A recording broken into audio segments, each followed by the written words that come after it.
I spent a year fighting a war halfway across the world, only to discover the true battle began the moment I stepped onto my own porch. The air still tasted of jet fuel and recycled oxygen, a ghost of the 18-hour flight that had brought me home. Home.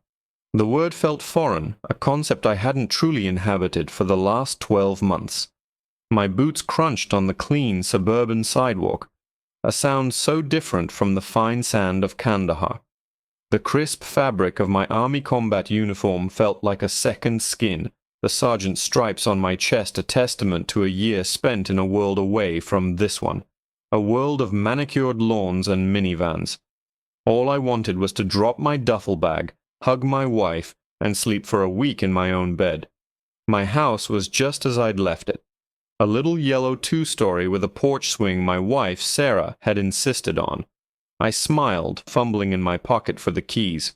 The weight of my duffel bag dug into my shoulder, a familiar ache.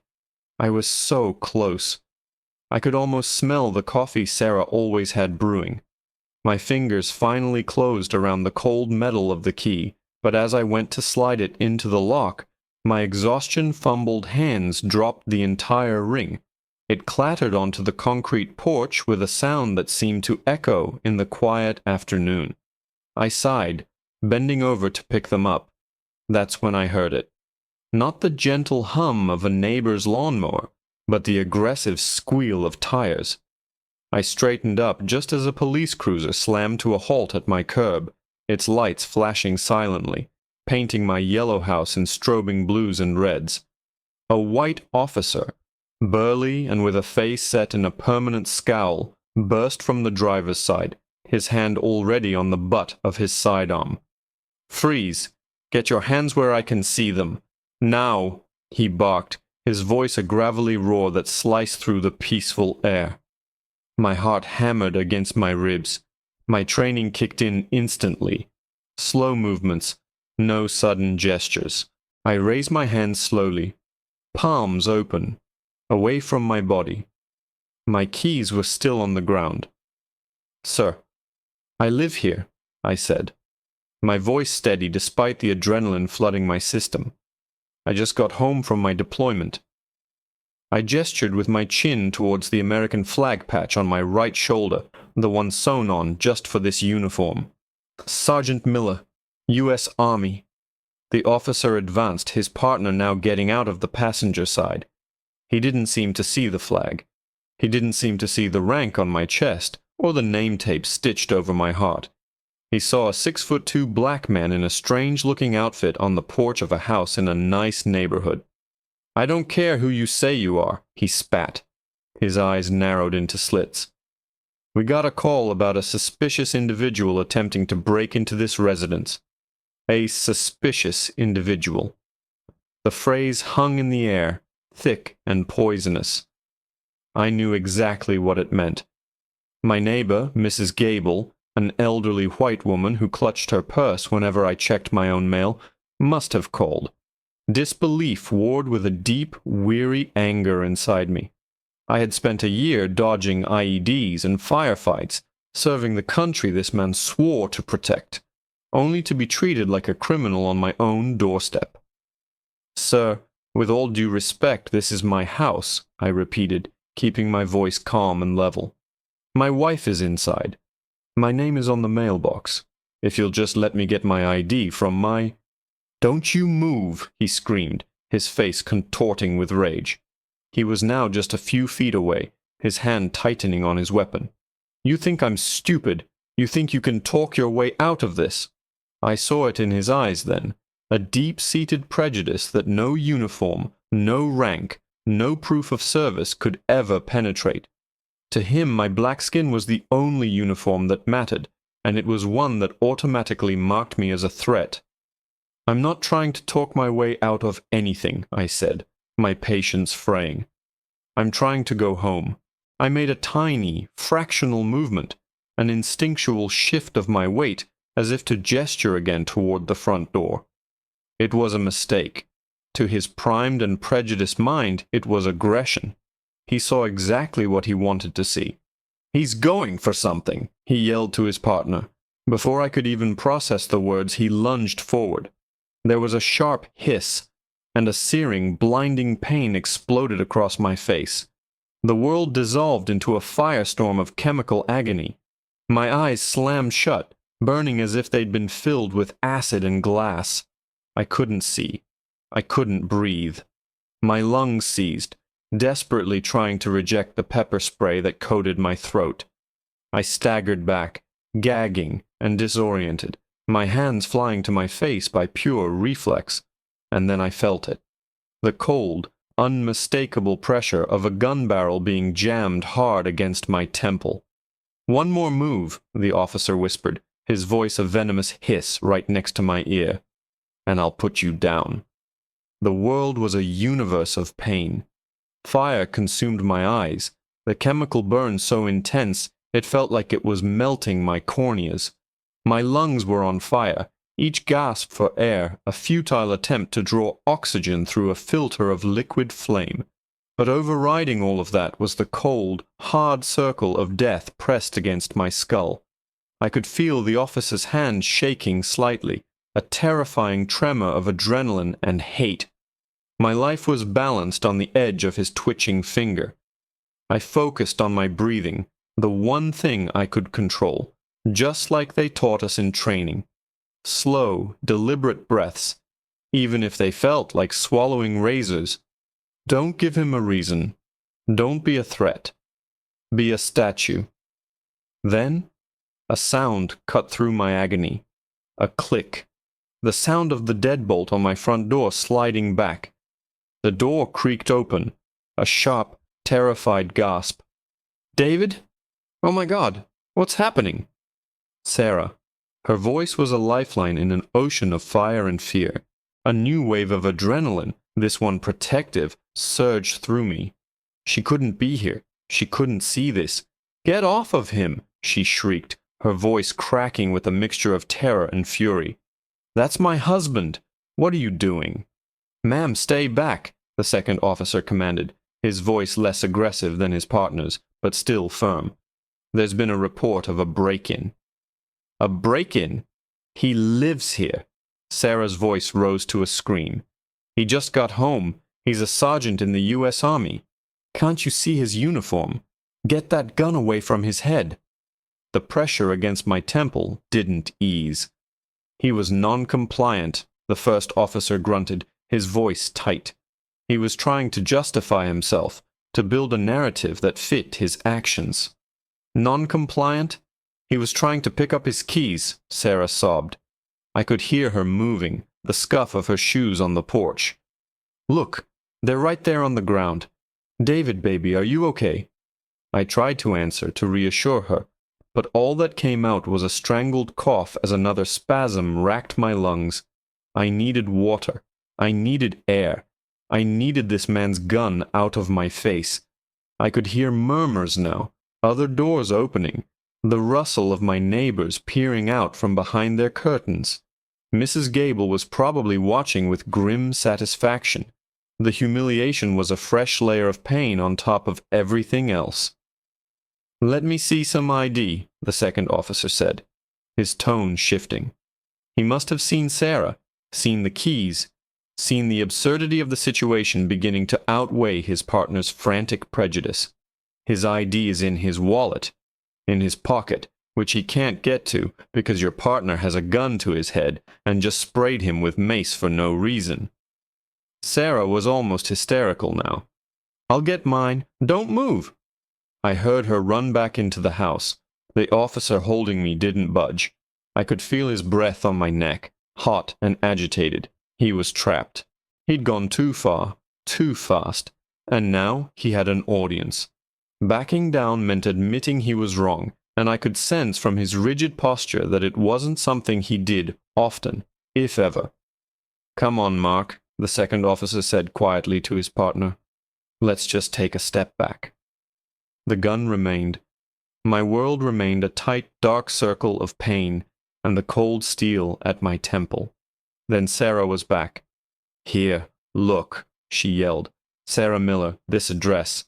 My driver's license. Here's our wedding photo from the mantle. That's him. My husband, David Miller.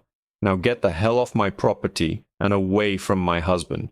There was a long, tense silence, broken only by my ragged gasps. The murmuring from the neighbors grew louder. I felt a subtle shift, a minuscule release of pressure. The gun was no longer digging into my skin, but it was still there, a ghost of a threat.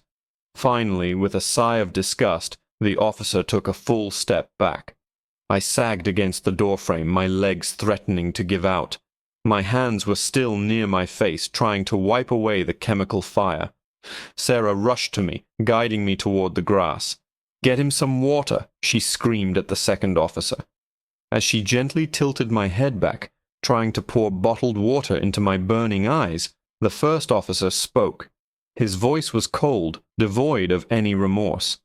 "You're lucky I didn't shoot you," he said. "You match the description. You should learn to follow commands."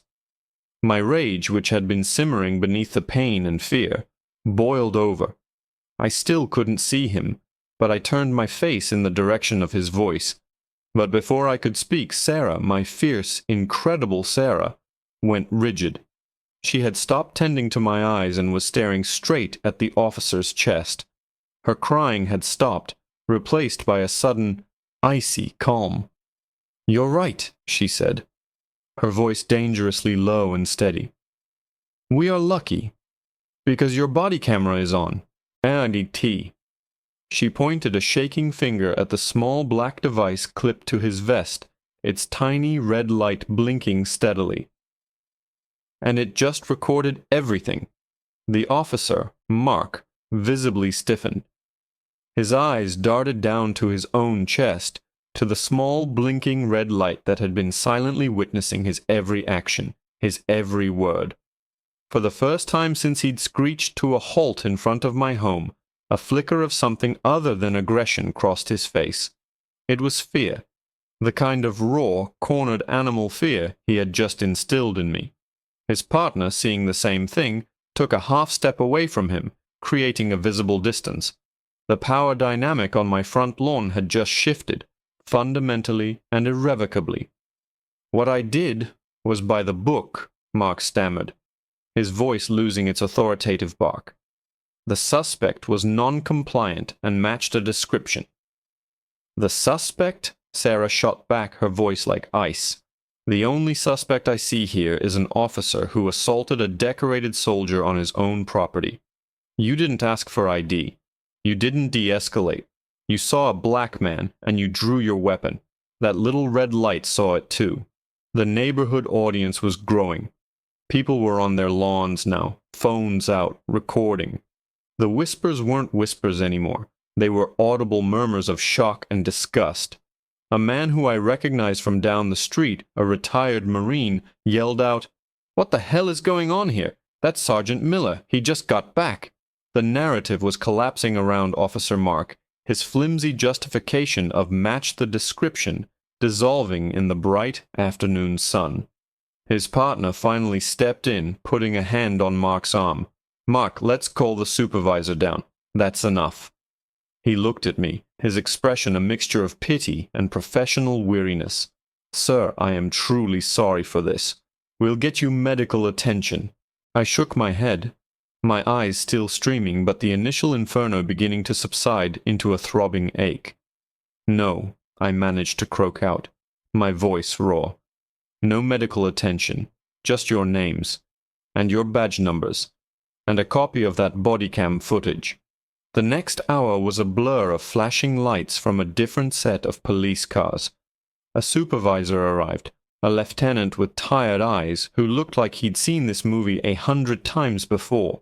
He took our statements separately. He was professional, courteous, and offered profuse apologies. He assured us that a formal investigation would be launched immediately and that Officer Mark had been placed on administrative leave pending the outcome. I didn't hold my breath. I knew how these things often went. But Sarah was a force of nature. While I was flushing my eyes out in our bathroom, she was on the phone. First to the local news station, then to the ACLU, then to a civil rights attorney a friend recommended. She uploaded a neighbor's cell phone video to social media, along with a picture of me in my dress blues holding the flag from my father's funeral. The story exploded. My face, blinded and in pain, with a gun to my head, was suddenly everywhere. The contrast of the decorated uniform against the brutal reality of the footage was a narrative people couldn't ignore. The suspicious individual was a returning hero. The protector was the aggressor. Within 48 hours, the police chief was giving a press conference. The body cam footage, under immense public pressure, had been released. It was even more damning than I remembered. It showed my calm demeanor, my clear identification of myself, and Officer Mark's immediate, unprovoked escalation. There was no ambiguity. It was prejudice, caught in high definition. Mrs. Gable, my neighbor, was interviewed, and she admitted sheepishly on camera that she called because she didn't recognize the man. The resolution wasn't just a quiet settlement and a non-disclosure agreement. Officer Mark was fired. The story became a flashpoint, a catalyst for a departmental review of use of force and racial bias training. It was exhausting. It was invasive. Our lives were turned upside down for weeks, but every time I felt overwhelmed, Sarah would grab my hand. "We're not letting this go," she'd say. "This isn't just for you.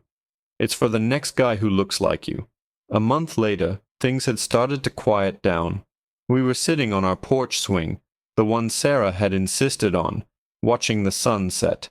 My eyes were fully recovered, though sometimes I still saw the strobing red and blue behind my eyelids when I closed them. My duffel bag had long been unpacked. I was finally, truly home. My neighbor, the retired Marine, walked by and gave me a crisp salute. I nodded back. A silent acknowledgement shared between soldiers.